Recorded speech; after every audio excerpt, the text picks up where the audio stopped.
మీకు తక్కువ శాలరీ ఉందా? అయినా కూడా పర్లేదు. సాధారణంగా ఫ్రెషర్స్ లేదా చిన్న వయసులో ఉద్యోగం ప్రారంభించే వ్యక్తులకు వారి నెలవారీ జీతం తక్కువగా ఉంటుంది. ఉదాహరణకు 15,000 నుంచి 20,000 జీతం వారు 6 కోట్ల రూపాయలు ఎలా సంపాదించాలనే విషయాలను ఇక్కడ తెలుసుకుందాం.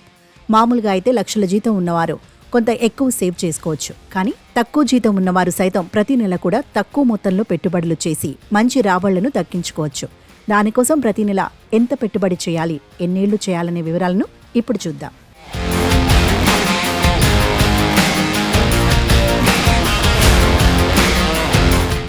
దీర్ఘకాలంలో మంచి కార్పస్ మొత్తాన్ని పొందాలంటే మ్యూచువల్ ఫండ్స్ సిప్ పెట్టుబడులు మంచి మార్గమని చెప్పవచ్చు.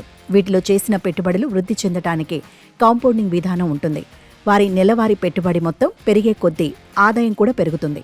ఈ క్రమంలో 2,000 నెలవారీగా సిప్ విధానంలో 40 ఏళ్ల పాటు క్రమం తప్పకుండా పెట్టుబడి చేయాలి. ఇలా 40 ఏళ్ల పాటు చేసిన పెట్టుబడి మొత్తం 9,60,000 అవుతుంది. ఈ క్రమంలో వార్షిక రాబడి 15% వడ్డీ చొప్పున చూస్తే 40 ఏళ్ల తర్వాత వారికి 6,28,07,511 లభిస్తాయి. ఈ నేపథ్యంలో వడ్డీల రూపంలోనే 6,18,47,511 రూపాయలు వారికి వచ్చే అవకాశం ఉంటుంది. మ్యూచువల్ ఫండ్స్ సిప్ పెట్టుబడులు చేయడానికి ఇది ఒక ప్రామాణిక పెట్టుబడి పథకం. ఇందులో మీరు నిరంతరం నెలవారీగా ఒక నిర్దిష్ట మొత్తాన్ని పెట్టుబడి చేయాల్సి ఉంటుంది. ఈ విధానం కాంపౌండింగ్ వడ్డీ పద్ధతిని ఉపయోగించి పెట్టుబడులు కాలక్రమంలో పెరుగుతాయి.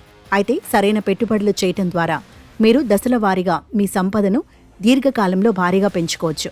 ఇందులో ప్రత్యేకత ఏమిటంటే మీరు మొదటి సంవత్సరంలో పెద్ద మొత్తం పెట్టుబడి చేయకపోయినా ప్రతి నెల క్రమం తప్పకుండా పెట్టుబడులు చేస్తూ పోతే సమయం గడిచే కొద్దీ వాటి వృద్ధిని చూస్తూ పోతారు.